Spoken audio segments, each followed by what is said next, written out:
Et si je te disais que ton esprit n'est pas lent, mais anesthésié, que ce que tu appelles distraction, fatigue ou confusion n'est que le résultat d'un conditionnement silencieux que tu n'as jamais appris à nommer. Cette vidéo n'est pas là pour te motiver, mais pour t'aiguiser. Ici, nous allons parler de lucidité brute, de vigilance mentale, de cette clarté intérieure que Machiavel réservait à ceux qui refusaient d'être manipulés par leurs propres émotions. Si tu ressens parfois que le monde va trop vite, que les autres pensent à ta place, ou que ton jugement s'émousse sans raison apparente, alors reste jusqu'au bout. Ce que tu vas entendre peut rendre ton esprit 200% plus vif, mais seulement si tu es prêt à regarder en face ce que tu évites depuis longtemps. Écris en commentaire « Je veux voir clair », abonne-toi, aime cette vidéo et écoute avec attention, car certaines vérités ne se répètent de qu'une seule fois. À la Renaissance, une époque déchirée par la guerre, la trahison et l'instabilité, Machiavel observe une vérité dérangeante. Ce ne sont pas les plus instruits qui survivent, mais les plus lucides. Pour lui,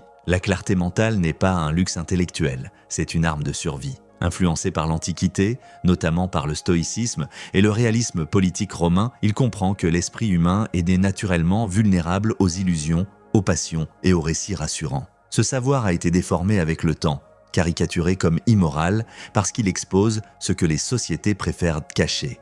L'homme ne pense pas librement, il réagit. Aujourd'hui encore, nos blessures modernes, surcharge mentale, dépendance émotionnelle, confusion morale, sont les mêmes, simplement maquillées par la technologie et le confort. Pour comprendre comment rendre ton esprit 200% plus vif, il faut d'abord accepter une idée inconfortable que Machiavel avait déjà comprise avant la plupart des penseurs modernes. L'esprit humain n'est pas naturellement clair, il est naturellement bruyant. Ce bruit ne vient pas du monde extérieur mais de l'intérieur. Pensées parasites, émotions non digérées, désirs contradictoires, peurs héritées, attentes sociales, tout cela forme un brouillard mental permanent. Tu crois penser, mais la plupart du temps, tu réagis.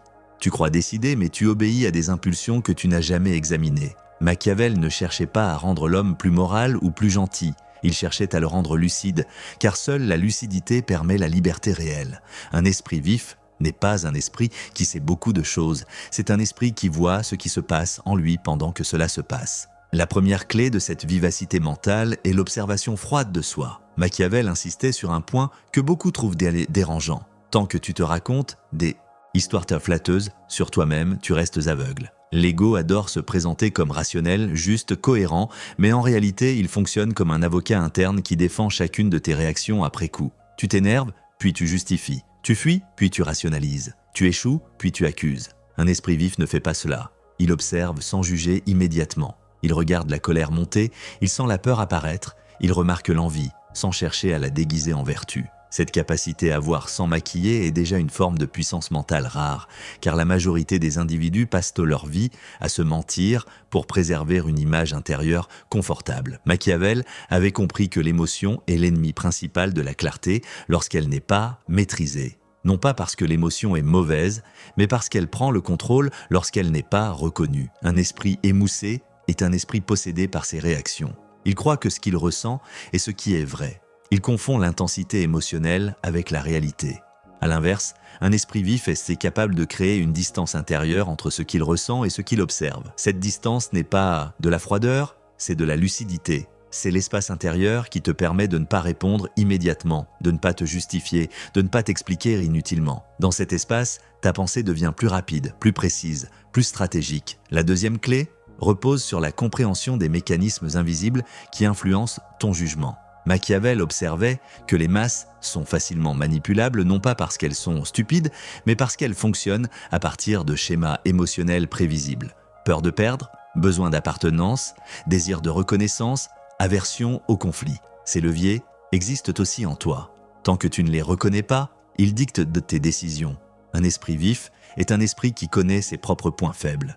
Il sait où il est vulnérable à la flatterie, à la provocation, à la pression sociale. Il sait quand son désir de plaire brouille son jugement. Il sait quand sa peur du rejet l'empêche de voir clair. Cette connaissance ne te rend pas invincible, mais elle te rend beaucoup plus difficile à manipuler par les autres comme par toi-même. Il y a ensuite un point fondamental que Machiavel appliquait constamment, la capacité à suspendre le jugement. Le monde moderne t'encourage à avoir une opinion immédiate sur tout, à réagir, commenter, prendre position sans délai. Cette vitesse apparente est en réalité une lenteur mentale déguisée. Celui qui réagit trop vite pense mal. Celui qui suspend son jugement voit plus loin. Un esprit vif n'est pas pressé de conclure. Il collecte, il observe, il laisse les choses se révéler. Il comprend que la première impression est souvent la plus trompeuse car elle est chargée d'émotions. Cette discipline intérieure demande un effort réel car elle va à l'encontre de l'impulsion naturelle. Mais c'est précisément cet effort qui affine l'esprit comme une lame. Machiavel savait aussi que la clarté mentale dépend de la capacité à supporter l'inconfort psychologique. La plupart des gens évitent ce qui les dérange intérieurement, ils fuient à la solitude, le silence, l'ennui, la remise en question. Ils remplissent chaque vide par du bruit, de l'information, du divertissement. Or, c'est dans le silence que l'esprit devient tranchant. Lorsque tu acceptes de rester seul avec tes pensées sans distraction, quelque chose de subtil se produit. Les illusions tombent, les contradictions apparaissent, les peurs non résolues remontent. C'est inconfortable, mais c'est nécessaire. Un esprit vif est un esprit qui ne fuit pas ces zones d'ombre. Il les explore, non pour se juger, mais pour se comprendre. Un autre aspect central est la relation au pouvoir de l'attention. Machiavel n'utilisait pas ce mot comme nous aujourd'hui, mais il en comprenait parfaitement la dynamique. Là où va ton attention, va ton énergie mentale. Si ton attention est constamment fragmentée, ton esprit devient faible. Il saute d'une pensée à l'autre sans profondeur. À l'inverse, la capacité à maintenir une attention stable sur un sujet, une situation, une personne, développe une acuité presque intimidante. Tu remarques des détails que les autres manquent. Tu perçois des incohérences dans les discours, tu sens les intentions derrière les mots. Cette attention soutenue n'est pas innée. Elle se cultive par la discipline et la répétition. Machiavel observait également que la plupart des erreurs humaines ne viennent pas d'un manque d'intelligence, mais d'un excès de certitude. Plus quelqu'un est convaincu d'avoir raison, moins il est lucide. L'esprit vif garde toujours une part de doute actif.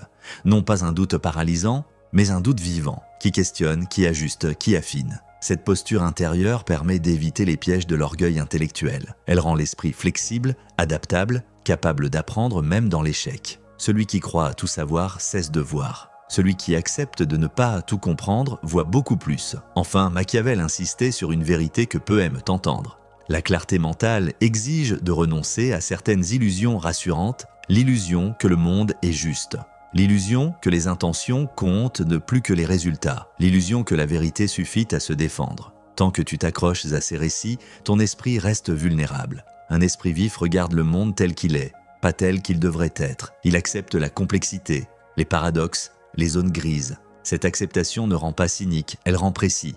Et la précision est la base de toute pensée puissante.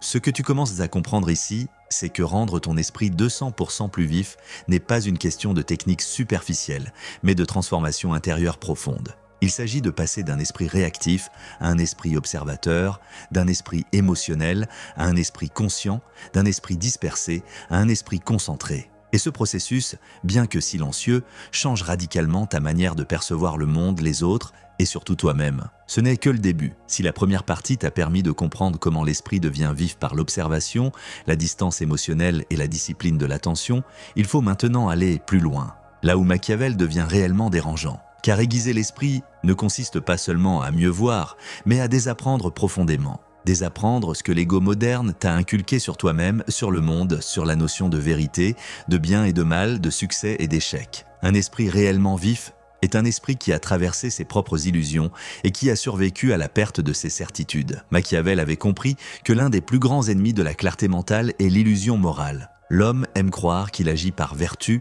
par bonté, par justice. En réalité, il agit souvent par peur, par désir d'approbation ou par besoin de contrôle. Cette illusion morale est confortable car elle permet de ne pas se confronter à ses véritables motivations. Mais elle rend l'esprit aveugle. Tant que tu te vois comme intrinsèquement bon ou rationnel, tu refuses d'examiner les zones plus sombres de ta psyché. Or, c'est précisément dans ces zones que se cachent les leviers les plus puissants de lucidité. Un esprit vif ne se définit pas par sa pureté, mais par son honnêteté radicale envers lui-même. Un autre piège majeur est l'identification excessive à l'image que tu as de toi. Machiavel observait que plus un individu s'identifie à un rôle, une réputation ou une étiquette, plus son esprit devient rigide. Il défend cette image au lieu de chercher la vérité. Il interprète la réalité pour préserver son statut intérieur. Cela ralentit la pensée, la déforme, la rend prévisible. Un esprit vif, au contraire, reste fluide. Il ne s'attache pas à être perçu comme intelligent, moral, fort ou spirituel. Il cherche à comprendre. Cette différence est cruciale. Celui qui veut paraître intelligent cesse de penser librement. Celui qui veut comprendre devient dangereux. car il n'est plus prisonnier de son image. Machiavel mettait aussi en garde contre un phénomène subtil mais destructeur, la confusion entre information et intelligence. Accumuler des connaissances ne rend pas l'esprit plus vif. Au contraire, cela peut l'alourdir. L'esprit moderne est saturé de données, d'opinions, d'analyses, de théories. Cette surcharge crée une illusion de profondeur alors qu'elle masque souvent un manque de clarté. Un esprit vif sait simplifier sans appauvrir, il extrait l'essentiel. Il distingue le fond du bruit, il sait quand une information est inutile, même si elle est intéressante. Cette capacité à trier est l'une des formes les plus élevées de lucidité. Il faut également parler du paradoxe central que Machiavel incarnait. Pour penser clairement, il faut accepter de voir ce qui dérange. L'esprit humain a une tendance naturelle à éviter les vérités inconfortables. Il préfère des récits rassurants, même faux, à des réalités complexes et troublantes. Mais chaque vérité évitée affaiblit la pensée. Chaque mensonge accepté par confort mental émousse la lucidité. Un esprit vif est un esprit qui accepte la tension intérieure. Il supporte de ne pas aimer ce qu'il comprend. Il supporte de voir ses idéaux contredits par les faits. Cette capacité à rester présent face à l'inconfort est rare, et c'est précisément ce qui distingue ceux qui voient clair de ceux qui se perdent dans leurs illusions. Machiavel avait aussi identifié un conflit fondamental entre désir et sens. Le désir pousse à l'action immédiate, à la gratification, à la réaction. Le sens, lui, exige patience, recul, renoncement temporaire. L'esprit émoussé est dominé par le désir. Il veut répondre, posséder, prouver, gagner maintenant. L'esprit vif est capable de retarder la satisfaction. Il comprend que chaque impulsion suivie sans réflexion affaiblit la capacité de penser stratégiquement. Cette maîtrise n'est pas une répression brutale, mais une intelligence du timing intérieur. Savoir quand agir, quand se taire, quand observer, quand attendre. Cette intelligence du temps est l'une des signatures d'un esprit affûté. Un point souvent négligé concerne la relation entre clarté mentale et solitude intérieure. Machiavel savait que la pensée profonde naît rarement dans le consensus. Celui qui pense par lui-même s'expose à l'incompréhension, parfois au rejet. Beaucoup préfèrent sacrifier leur lucidité pour préserver leur appartenance. Ils adoptent les opinions dominantes, les indignations à la mode, les croyances collectives, non par conviction, mais par peur de l'isolement. Un esprit vif accepte cette solitude temporaire. Il accepte de ne pas être validé immédiatement. Il comprend que la vérité intérieure précède toujours la reconnaissance extérieure lorsqu'elle arrive. Il existe aussi un piège moderne que Machiavel aurait immédiatement reconnu, l'illusion de la transparence. Aujourd'hui, on t'encourage à tout dire, tout montrer, tout expliquer. Cette exposition constante affaiblit l'esprit. Elle dissout la frontière entre l'intérieur et l'extérieur. Un esprit vif sait préserver des zones de silence. Il ne révèle pas tout ce qu'il pense. Il ne transforme pas chaque réflexion en déclaration publique. Ce silence n'est pas de la manipulation, c'est de la protection mentale. C'est dans ces espaces non exposés que la pensée mûrit, se raffine, se structure. Enfin, il faut comprendre que la lucidité véritable transforme ta perception du pouvoir. Machiavel ne voyait pas le pouvoir comme une domination brute, mais comme une compréhension fine des dynamiques humaines. Plus ton esprit est vif, moins tu es impressionné par les apparences. Tu vois au-delà des mots, des titres, des postures. Tu perçois les peurs derrière l'arrogance, les failles derrière l'autorité, les stratégies derrière les discours moraux. Cette perception change ta manière d'interagir avec le monde. Tu réagis moins, tu anticipes plus. Tu te justifies moins, tu observes davantage. Tu parles moins, mais chaque mot devient plus précis. À ce stade, tu peux commencer à sentir que cette transformation intérieure n'est pas anodine. Elle modifie ton rapport à toi-même, aux autres et à la réalité. Elle peut créer une distance avec ceux qui préfèrent rester dans le confort mental. Mais elle t'offre quelque chose de rare, une clarté qui ne dépend ni des circonstances, ni de l'approbation. Ce que Machiavel transmettait, au-delà des stratégies politiques, c'était une posture intérieure, une manière de voir le monde sans filtre inutile, une manière de penser sans se mentir. Et maintenant que tu comprends ces mécanismes plus profonds, une question devient inévitable. Comment incarner cette lucidité dans ta vie quotidienne, sans te perdre, sans devenir froid, sans te couper du monde? C'est exactement ce que nous allons explorer dans la suite. Comprendre ces principes ne suffit pas. Machiavel le savait. Une vérité non incarnée reste une illusion intellectuelle. Aiguiser ton esprit 200% plus vif exige une pratique quotidienne, sobre, presque invisible, mais radicalement transformatrice. La première application concrète commence par un rituel simple et dérangeant, l'observation consciente de tes réactions. Chaque jour, choisis consciemment de ne pas corriger immédiatement ce que tu ressens. Lorsque la colère apparaît, lorsque la peur surgit, lorsque l'envie ou la jalousie se manifestent, ne cherche pas à les justifier ni à les réprimer. Observe-les comme un phénomène intérieur. Dis-toi intérieurement, voilà ce qui se passe en moi. Ce simple déplacement de posture crée une distance mentale. Avec le temps, cette distance devient un espace de lucidité où la pensée se clarifie naturellement. Le deuxième exercice consiste à pratiquer le silence stratégique. Dans un monde qui te pousse à réagir, répondre et t'expliquer en permanence, choisis volontairement de ralentir. Lorsque quelqu'un te provoque, t'interrompt ou cherche à te faire réagir émotionnellement, ne réponds pas immédiatement. Respire. Observe ce qui se passe en toi. Très souvent, tu réaliseras que l'urgence de répondre n'est qu'une impulsion de l'ego. En différant ta réponse, même de quelques secondes, tu entraînes ton esprit à reprendre le contrôle. Cette capacité à ne pas réagir instantanément est l'un des marqueurs les plus visibles d'un esprit vif. Elle te rend imprévisible, stable et intérieurement souverain. Un troisième pilier fondamental est le jeûne mental. Machiavel n'utilisait pas ce terme, mais il en appliquait le principe. Réduis volontairement l'exposition aux informations inutiles. Actualité anxiogène, débats stériles, opinions répétitives, contenu conçu pour provoquer une réaction émotionnelle. Tout cela fragmente ton attention et affaiblit ta clarté. Choisis chaque jour des périodes sans stimulation mentale externe.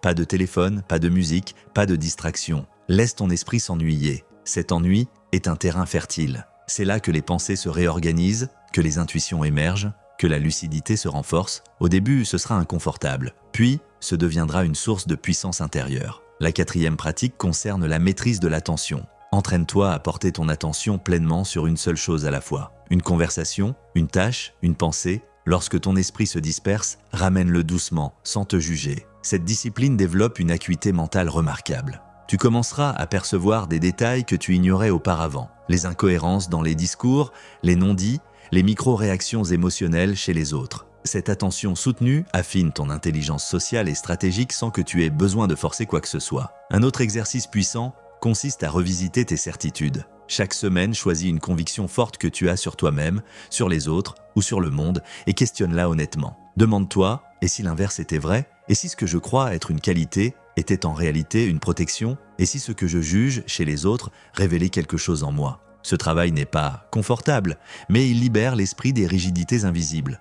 Un esprit vif est un esprit qui reste mobile intérieurement, capable d'évoluer sans se sentir menacé. Il est également essentiel de travailler ta relation au désir. Observe comment certaines envies te poussent à agir trop vite, à parler trop tôt, à chercher une gratification immédiate. Entraîne-toi à retarder volontairement certaines réponses, pas pour te frustrer, mais pour reprendre le pouvoir sur ton timing intérieur. Plus tu es capable d'attendre, plus ta pensée devient stratégique. Cette patience active te permet de voir les conséquences avant l'action, là où les autres se précipitent aveuglément. Les obstacles seront nombreux.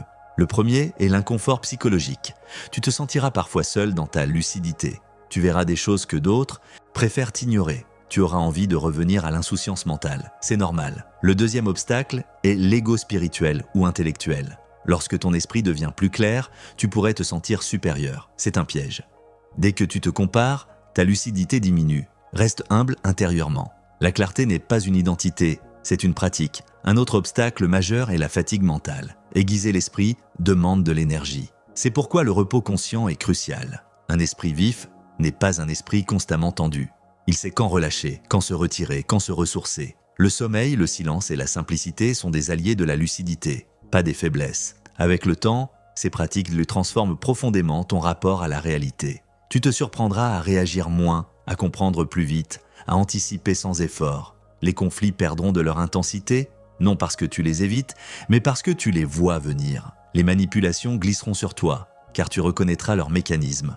Ton esprit deviendra plus calme, mais paradoxalement plus rapide. Plus silencieux, mais plus précis. Ce que tu construis ici n'est pas une personnalité dure ou froide, mais une stabilité intérieure rare. Une lucidité qui ne dépend pas de l'humeur, du regard des autres ou des circonstances. C'est exactement ce que Machiavel cherchait à transmettre, au-delà des stratégies politiques. Un esprit capable de voir clair dans le chaos. Et lorsque l'esprit voit clair, le monde cesse d'être confus. Quand tu seras prêt, nous conclurons cette exploration par une synthèse finale, là où tout ce que tu as entendu prendra une forme simple, directe et impossible à oublier. Ce que tu viens de traverser n'est pas un simple ensemble d'idées, mais une réorientation complète de ton rapport à ton esprit. Rendre ton esprit 200% plus vif ne signifie pas penser plus, mais penser juste. Cela signifie passer d'un esprit réactif à un esprit lucide, d'un esprit conditionné à un esprit conscient. Machiavel ne t'invite pas à devenir dur ou cynique, il t'invite à devenir clair. Et la clarté, lorsqu'elle s'installe, transforme tout. Tu ne vois plus le monde comme une suite d'événements confus, mais comme un ensemble de dynamiques compréhensibles.